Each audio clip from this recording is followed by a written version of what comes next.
हुज़ूर पाक सल्लल्लाहु अलैहि वसल्लम जन इरशाद फरमायो, मन अकल तय्यबतन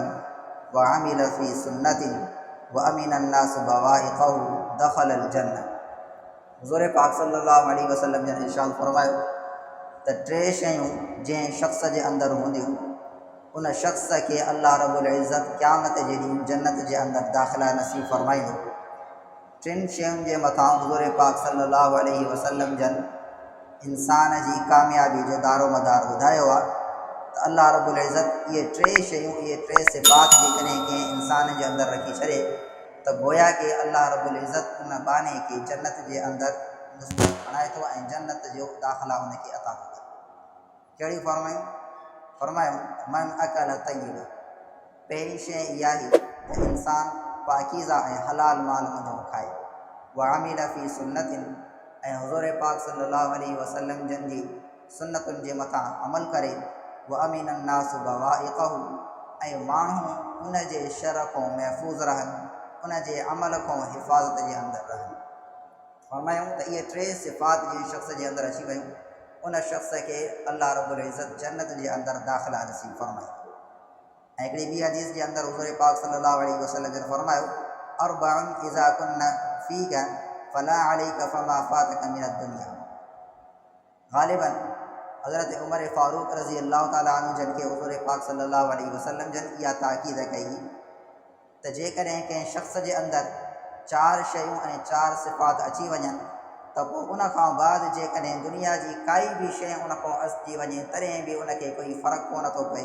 छो त दुनिया जी हर नेमत गोया के अल्लाह रब्बुल इज़्ज़त उन्हनि चइनि सिफ़ात जे अंदरि उन इंसान खे अता करे छॾी। उहे कहिड़ियूं शयूं? फरमायूं हिकिड़ी शइ हिफ़्ज़ अमानत, त उहो शख़्स अमानतदार आहे। ॿियो वसित व हदीसिन, ॻाल्हि जो सचो आहे, हमेशह सची ॻाल्हि। अख़लाक उन जा उम्दा ऐं बहितरीन आहिनि। व इफ़तुन फ़ी तुअमतिन, ऐं चौथीं शइ उन जी इहा आहे जो उहो हलाल खाइण वारो आहे।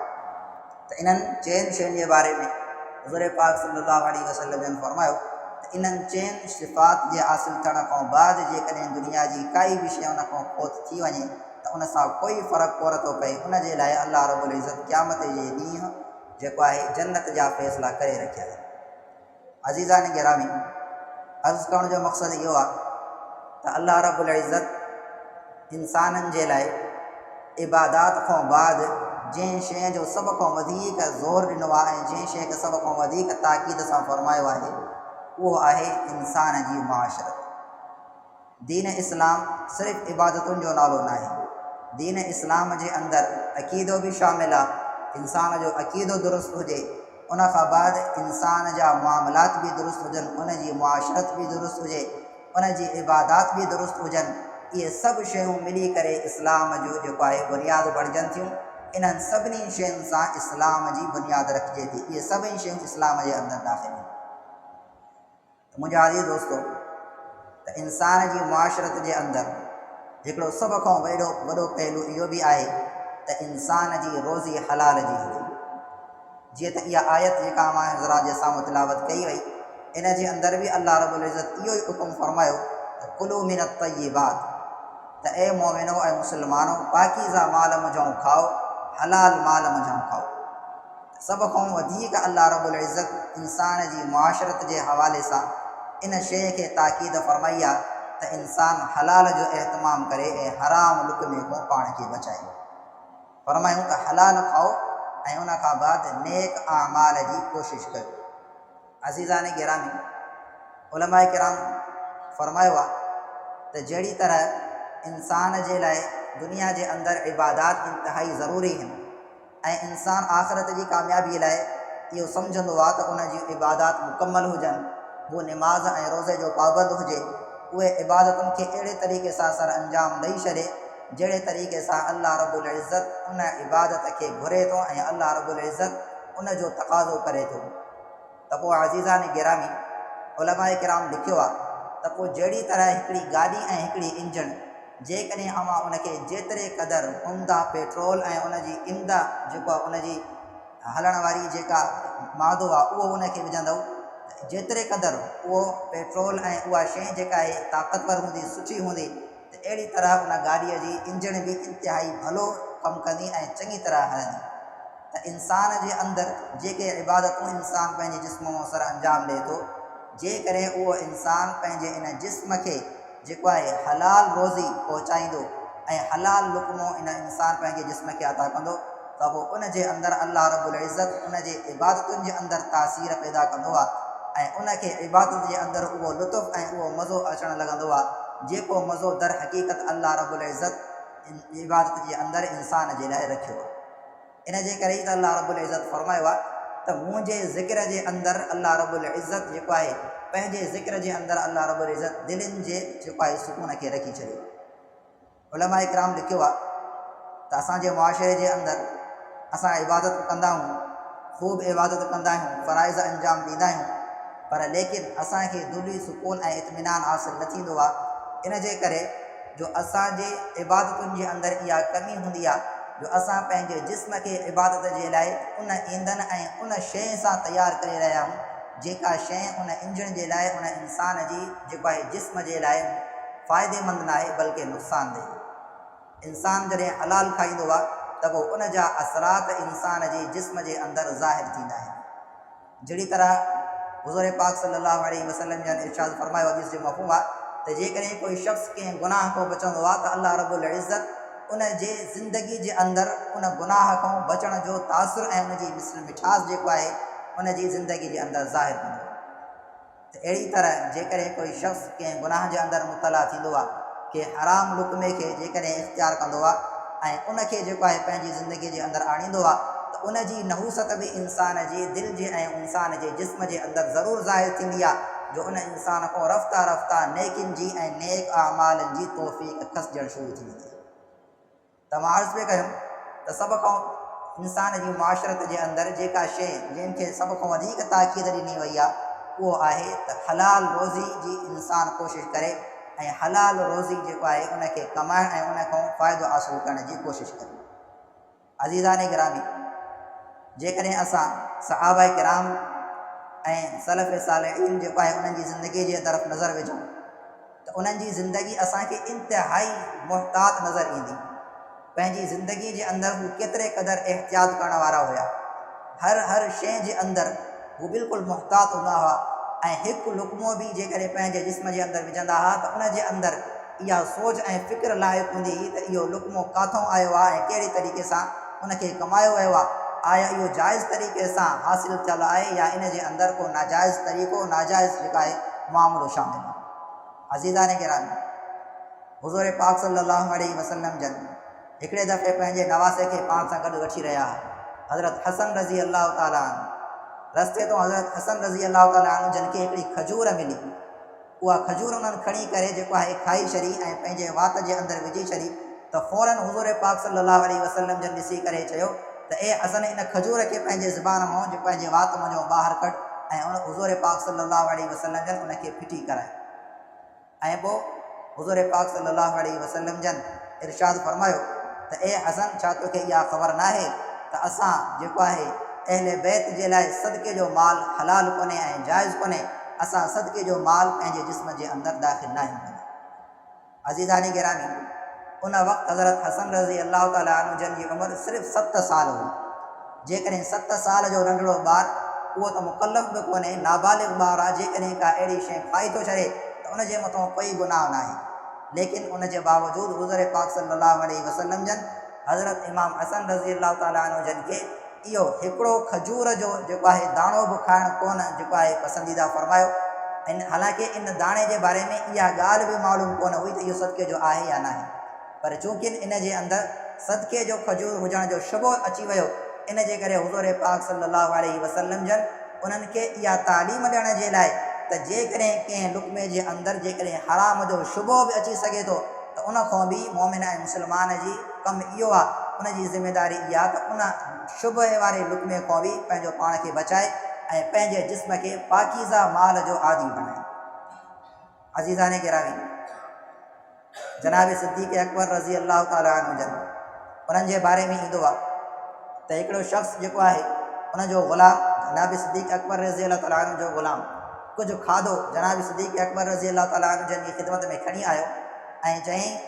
त ए जेको आहे आका तव्हां इन खाधे खे जेको आहे तनावुल फरमायो। जनाब सिद्दीक़ अकबर रज़ी अलाह ताला अन्हु जन उन मां हिकिड़ो लुक़्मो भरियो। जॾहिं हिकिड़ो लुक़्मो भरियऊं त उन जी तासीर जनाब सिद्दीक़ अकबर रज़ी अलाह ताला अन्हु जन खे महसूसु थी ऐं फिल फौर उन खां पुछऊं त ॿुधाए त इहो लुक़्मो ऐं इहो खाधो तूं किथां हासिलु करे आयो आहे? त उन ते उन ग़ुलाम अर्ज़ु कयो त मां ज़माने जाहिलियत जे अंदरि इस्लाम खां पहिरियों जॾहिं आउं मुस्लमान कोन हुयुसि मां झाड़ फूक ऐं दम दुरूद जो कमु कंदो हुउसि ऐं उन्हनि जे अंदरि जेको आहे शैतान खां जेको आहे मदद वठी वेंदी हुई ऐं कुफरिया कलमात जो इस्तेमालु थींदो हो। ज़माने जाहिलियत जे अंदरि मां इहो कमु कयो ऐं कंहिं शख़्स जे मथां मां इहा झाड़ फूक कई जंहिंसां उन शख़्स खे फ़ाइदो थी वियो आहे ऐं उन जी उजरत जे अंदरि मां इहो खाधो खणी करे आयो आहियां। त उन ते जनाब सिद्दीक़ अकबर रज़ी अलाह ताला अन्हु जन जेको आहे अफ़सोस कयो ऐं चयो त इन लुक़्मे खाइण खां पहिरियों तूं मूंखे छो न ॿुधायो त इन लुक़्मे खे जेको आहे तूं इन हराम कम जे ज़रिए सां हासिलु कयो। छो त उन जे अंदरि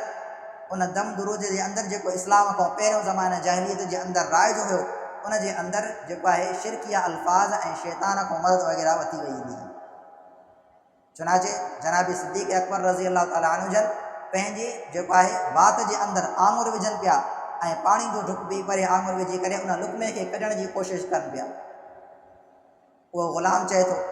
त तव्हां इन हिकिड़े लुक़्मे खे कढण जे लाइ एतिरी जेको आहे तकलीफ़ बर्दाश्त कयो था,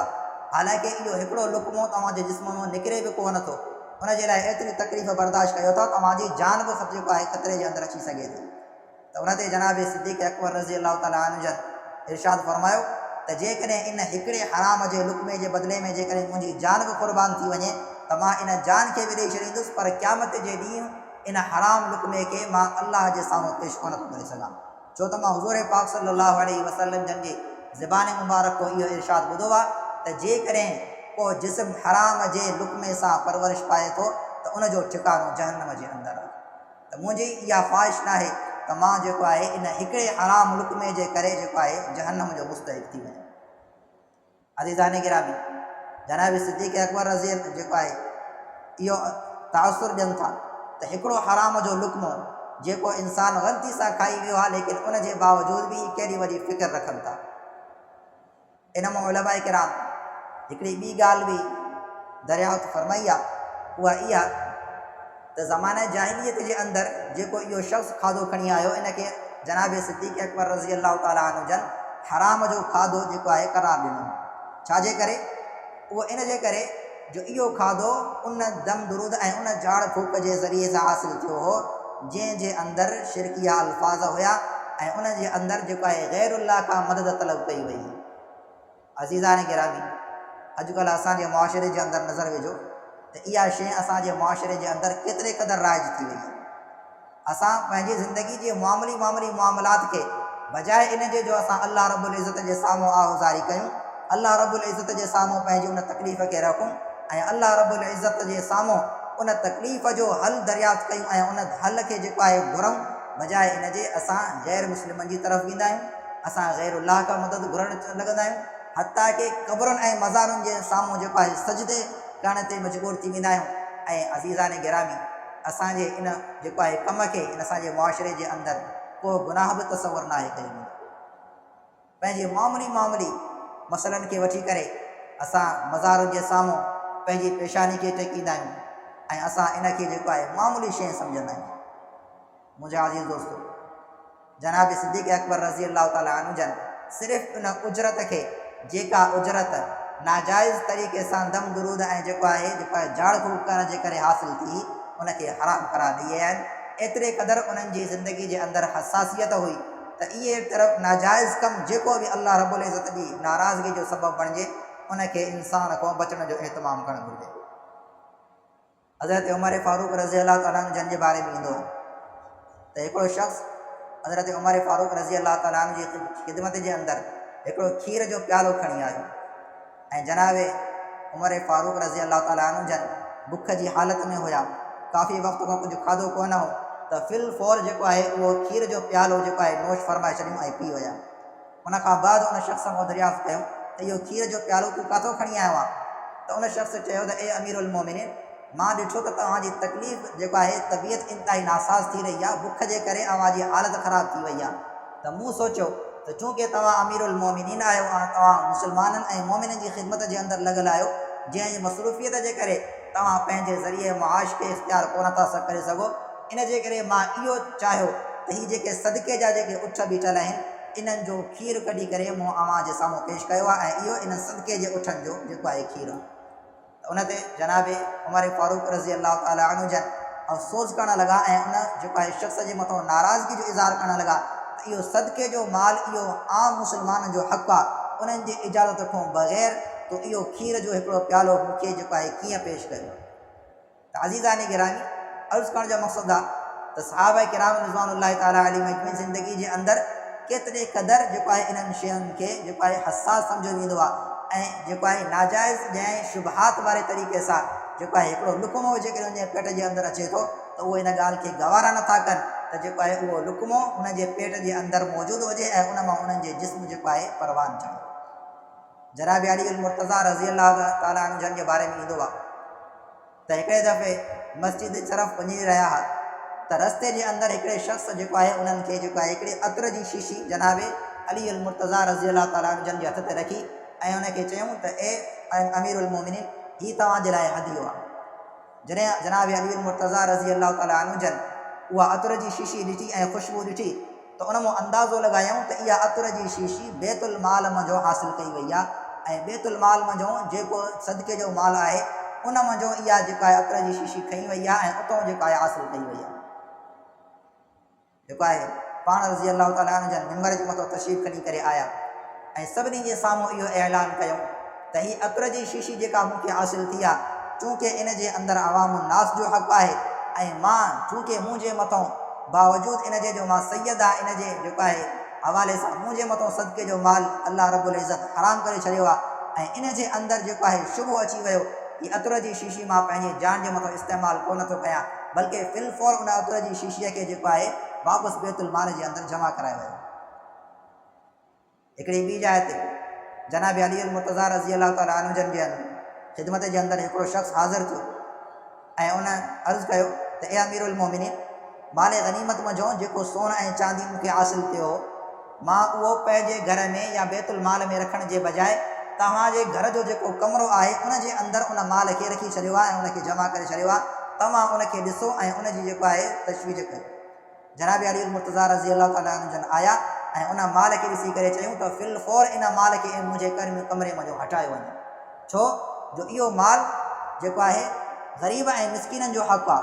मुंहिंजो इन जे अंदरि कोई हक़ु कोन्हे। उन जे अंदरि हुज़ूर जनाब अली मुर्तज़ा रज़ी अल्लाह ताला अन्हु जन फिलफौर उन माल खे उन हटाए करे ऐं सोन ऐं चांदीअ खे खणाए करे उन खां बाद इरशाद फरमायूं त हाणे इन कमरे खे झाड़ू ॾिनी वञे त जीअं इन सोन ऐं चांदी जा जेके कुझु ज़रात बि इन कमरे जे अंदरि रहिजी विया आहिनि त उहे बि जेको आहे हितां निकिरी वञनि ऐं इहो कमिरो जेको आहे उन शइ खां बिल्कुलु पाक ऐं मुबर्रा थी वञे जेका शइ असां जेको आहे सैयदनि जे लाइ जाइज़ ऐं मुनासिबु कयूं।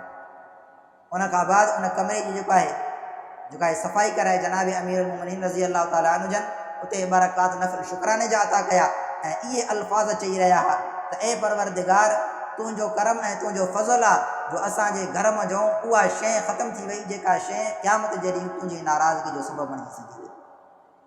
अज़ीज़ान गिरामी, त इहे असांजा सलफ़ सालिहीन जिन जी ज़िंदगी जे अंदरि जेकॾहिं असां नज़र कयूं त उन्हनि जी ज़िंदगी असांखे ईअं मालूम थिए थी त हू पंहिंजे मामलात जे अंदरि हलाल ऐं हराम जी जेको आहे परख रखण वारा केॾा हुआ। मामूली शइ जे अंदरि इन ॻाल्हि जी तवजो रखंदा हुआ त इहा शइ हलाल जी हुजणु घुरिजे, हराम जी न हुजे। हुज़ूर पाक सल्लल्लाहु अलैहि वसल्लम जन इरशाद फरमाए छॾियो जेको आहे इन्नल हलाल बय्यिनुन वल हराम बय्यिनुन, त अॼुकल्ह जे ज़माने जे अंदरि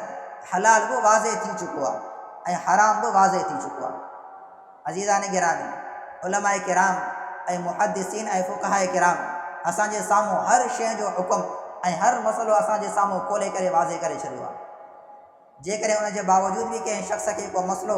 जेका पेश अची थो वञे त हर जाइ ते उलमाए किराम मौजूदु आहिनि, कोई बि शख़्स जेको आहे उन मसइले खे वठी करे परेशानी जे अंदरि मुबतला कोन थी सघे। इहो इन हदीस जो मफ़हूम आहे। हुज़ूर पाक सल्लल्लाहु अलैहि वसल्लम फरमायो त हलाल ऐं हराम जेको आहे बिल्कुलु वाज़े थी चुका आहिनि,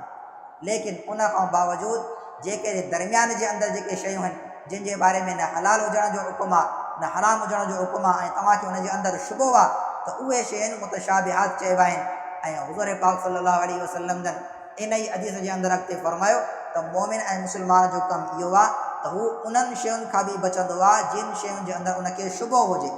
सिर्फ़ु मामूली शुबो छो न हुजे त इहा शइ उन जे लाइ नाजाइज़ ऐं हराम थी सघे थी, उन जे अंदरि नाजाइज़ हराम हुनजो उनखे यकीन कोन्हे, उनजो शुबो आहे। लेकिन हिकिड़े मोमिन ऐं मुस्लमान जो कमु इहो आहे त उहो उन शुबे वारी शइ खां बि बचण जी कोशिशि कंदो आहे। छाजे करे हुज़ूर पाक सल्लल्लाहु अलैहि वसल्लम जन इरशाद फरमायो वमन तवक्का फि शुबहाति वक़ा फिल हराम औ कमा क़ाल नबी सल्लल्लाहु अलैहि वसल्लम। त जेको शख़्स शुबहात वारी शयुनि जे अंदरि मुब्तला थी वियो, जंहिं शुबे वारी शइ खे पंहिंजे जिस्म जे अंदरि पंहिंजे ज़िंदगी जे अंदरि इख़्तियार कयो, उहो अन क़रीब जेको आहे हराम जे अंदरि बि मुब्तला थी वियो। मुंहिंजा अज़ीज़ दोस्तो, इहा ई वजह आहे